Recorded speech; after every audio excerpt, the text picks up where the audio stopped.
Hello friends, स्वागत है आप सभी लोगों का आपकी अपनी चैनल स्टडी ऑफ एजुकेशन में। फ्रेंड्स, आज हम लोग जो टॉपिक डिस्कस करने वाले हैं वो है characteristic and purpose of evaluation, मूल्यांकन की विशेषता और उद्देश्य। हिंदी इंग्लिश दोनों में ये वीडियो होने वाला है।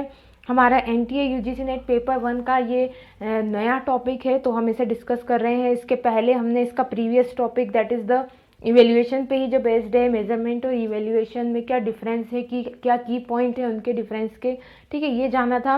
आज हम लोग पर्पस और कैरेक्टरिस्टिक देखेंगे और इसके बाद वाला वीडियो जो इवेल्यूएशन पे होने वाला है उसमें हम लोग सीसी पैटर्न, ठीक है, समेटिव और फॉर्मेटिव असेसमेंट के बारे में जानेंगे। तो फ्रेंड्स, आज के टॉपिक में हम लोग कैरेक्टरिस्टिक, जो कि बहुत ही इंपॉर्टेंट टॉपिक है, आप एजुकेशन से रिलेटेड कोई सी भी एग्ज़ाम की बात कर लें, इवैल्यूएशन से रिलेटेड क्वेश्चंस ज़रूर आते हैं। तो कैरेक्टरिस्टिक ऑफ इवैल्यूएशन जो है कई बार बार एग्ज़ाम में पूछा गया है, तो आप इसकी थ्योरी ज़रूर पढ़ें, ठीक है। कॉपी पेन अपने पास रखें, मैं आपसे रिक्वेस्ट करूँगी, बहुत सारे पॉइंट्स आपको नोट करने लायक यहाँ पर मिल जाएंगे। तो चलिए शुरुआत करते हैं। एक रिक्वेस्ट और कर दूँ, अगर आप पहली बार हमारे चैनल को देख रहे हैं तो प्लीज़ हमारे चैनल को सब्सक्राइब ज़रूर कीजिए, और जो अदर स्टूडेंट हैं जो इस तरीके की मटेरियल की जिनकी रिक्वायरमेंट है, तो प्लीज़ उनके साथ ये वीडियो शेयर ज़रूर करें। तो चलिए आगे बढ़ते हैं हम लोग फटाफट से। देखिए, यहाँ पर हम लोग सबसे पहले देखेंगे पर्पस ऑफ इवैल्यूएशन, ठीक है। इवैल्यूएशन का पर्पस क्या है, इसके पहले भी हम लोग थोड़ा सा ये डिस्कस कर चुके हैं कि ज़रूरत क्या है इवैल्यूएशन की, ये आपको समझना ज़रूरी है, ठीक है।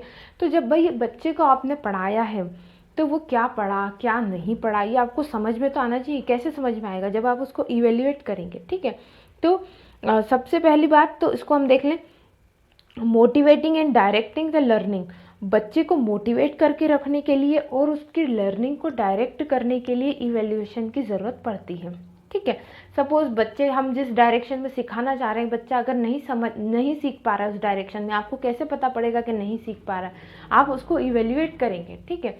इवैल्यूएशन से आपको पता पड़ेगा, फिर आप उसकी लर्निंग को थोड़ा सा डाइवर्ट करेंगे कि भाई जिस डायरेक्शन में चलना है उसी डायरेक्शन में जो है हमारी लर्निंग जाए, ठीक है। तो मोटिवेट और डायरेक्ट करने के लिए इवैल्यूएशन किया जाता है। नेक्स्ट जो है, provide feedback to the student on their performance. बच्चे की क्या परफॉर्मेंस है उसके ऊपर फीडबैक देना उससे, कि क्यों गलत हो रहा है, कैसे गलत हो रहा है, कैसे ठीक कर लिया जा सकता है इसको, इसलिए इवैल्यूएशन किया जाता है। और next cheese, providing feedback on the curriculum, ठीक है। तो जो टीचर जो पढ़ा रहा है, ठीक है, उसके ऊपर भी तो फीडबैक टीचर को मिलेगा कि भाई जो करिकुलम हम पढ़ा रहे हैं, ठीक है, वो बच्चे के हिसाब से है या नहीं, पहली चीज़ हो जाएगी। दूसरी चीज़, अगर बच्चे के हिसाब से है तो टीचर उसको सही तरीके से तक बच्चे तक पहुंचा रहा है कि नहीं, ठीक है। तो ये टीचर की तरफ का साइड हो गया। ये दूसरी साइड क्या होगी, स्टूडेंट की तरफ के साइड होगी, कि उसको फीडबैक मिल रहा है, ठीक है, किस पे, उसके परफॉर्मेंस पे। और दूसरी तरफ टीचर को फीडबैक मिल रहा है किस पे, जो वो करिकुलम पढ़ा रहा है उस पे, और जो वो पढ़ाने के लिए जो मेथड अपना रहा है उस पे, ठीक है। तो ये तीन क्या हो गए, पर्पस हो गए इवैल्यूएशन के। अब इससे रिलेटेड जो है एक बहुत चार इंपॉर्टेंट पॉइंट जो है, एक ये दो लोगों ने बताए हैं ना, ब्रिसेंडन एंड स्लेटर ने क्या बोला है कि इवैल्यूएशन टीचर को किन किन चीज़ों में हेल्प करता है या किन क्वेश्चंस के आंसर देने में हेल्प करता है इवैल्यूएशन, ठीक है। बहुत ही इंपॉर्टेंट है, अगर बीएड के हैं आप स्टूडेंट तो आप प्लीज़ नोट कीजिएगा इसको, एग्ज़ाम में कई बार आती है ये चीज़ें, ठीक है। तो देखिए यहाँ पर, to what extent are student achieve goals. तो अगर आप एक टीचर हैं और उसका इवैल्यूएशन कर रहे हैं बच्चे का, तो इवैल्यूएशन करने पर आप ये चार क्वेश्चंस के आंसर्स दे सकते हैं, ठीक है।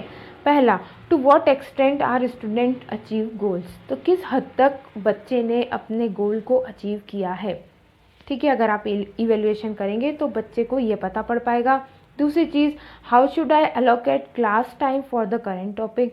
या कोई एक टॉपिक आप पढ़ा रहे हैं, आपने इवैल्यूएशन करा, ठीक है, आपको लगा बच्चों का, आपने टेस्ट लिया, आपने देखा कि भाई टेस्ट में परफॉर्मेंस सही नहीं है, तो आप रीज़न ढूंढेंगे कि भाई बच्चों को तक अच्छे से समझ में नहीं आ पाया, मतलब क्या हुआ कि मुझे कुछ और तरीके से या कुछ और एक्स्ट्रा एग्जाम्पल दे करके जो है इस टॉपिक को प्रॉपरली बच्चों तक पहुंचाना है। तो आप टाइम अलॉटमेंट उसके लिए ठीक करेंगे, क्योंकि एक ही क्लास में आप पूरा टॉपिक पढ़ा दें ये पॉसिबल नहीं है, अलग अलग एग्जाम्पल दे करके, ठीक है।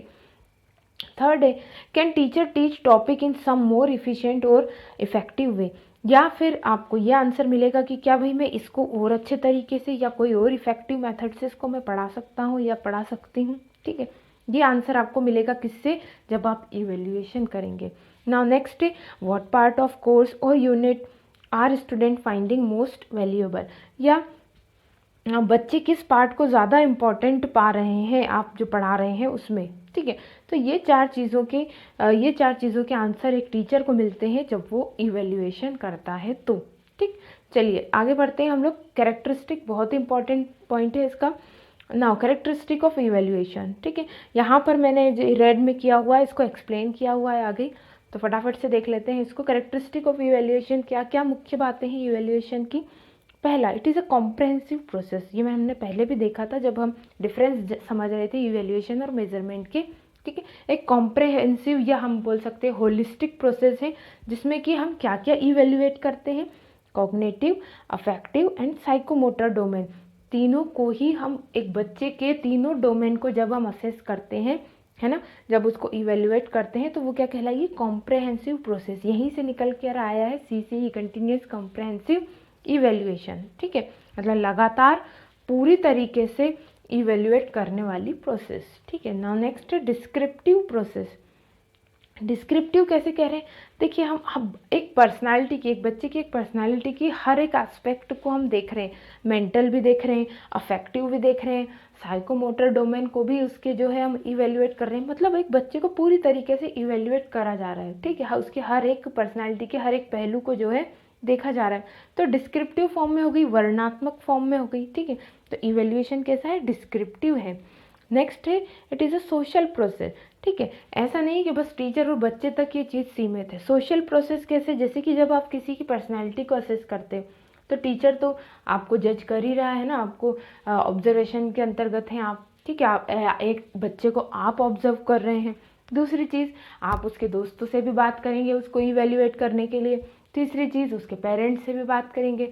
चौथी चीज़, उसके नेबर्स से भी आप बात कर सकते हैं अगर कोई ऐसी प्रॉब्लमेटिक बात है तो। मतलब कि क्या हुआ कि आप बच्चे को जब इवेल्युएट कर रहे होते हैं तो ये आप तक, एक टीचर और स्टूडेंट तक ही सीमित नहीं है, ये दूसरे लोगों से भी रिलेटेड हो जाता है। इसलिए इवेल्युएशन एक कैसी प्रोसेस है, सोशल प्रोसेस है। ठीक, नाउ नेक्स्ट है, it is a cooperative process. तो देखिए सोशल है, सोशल प्रोसेस कब हो पाएगी, जब कोई आपको कोऑपरेट करेगा, है ना। जैसे कि आप पेरेंट्स से मिलने गए तो पेरेंट्स ने बच्चे के बारे में कुछ बताया तो कोऑपरेट किया, तो कैसी प्रोसेस हो जाएगी, कोऑपरेटिव प्रोसेस हो जाएगी। मतलब डाटा कलेक्ट करने के लिए जब आप जा रहे हैं तो कोऑपरेशन हो रहा है वहाँ पर from the side of teachers, people and parents. तो ये कैसी प्रोसेस हो गई, कोऑपरेटिव प्रोसेस हो गई।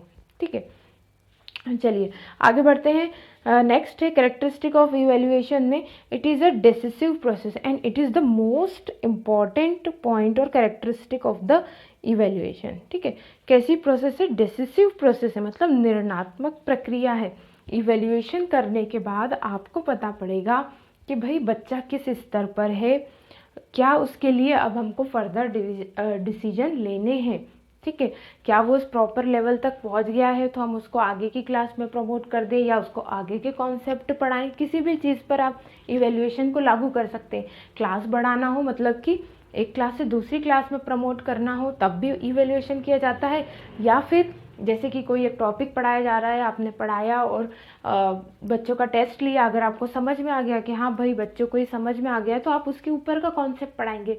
जब नीचे वाला कॉन्सेप्ट ही समझ में नहीं आया तो उसके हाई लेवल का कॉन्सेप्ट कैसे समझ पाएंगे बच्चे। ठीक है, तो ये निर्णयात्मक प्रक्रिया है, ये आपको ये बताती है कि आपको निर्णय लेने पे मजबूर कर देती है कि अब आपको करना क्या है, आगे बढ़ना है या पीछे की चीज़ों को और ठीक करना है। एज अ फीडबैक की तरह भी काम करेगा।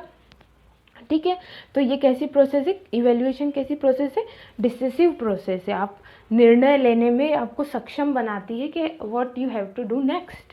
ठीक है, and it is a continuous process.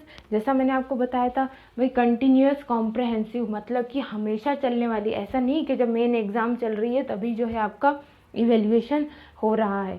पूरे साल भर आपकी या किसी बच्चे की पूरी पर्सनालिटी का हर समय जो है ऑब्जर्वेशन के अंतर्गत वो रहता है पर्सनालिटी, और आप उसका कंटिन्यूस जो है इवेल्युएशन चलता रहता है।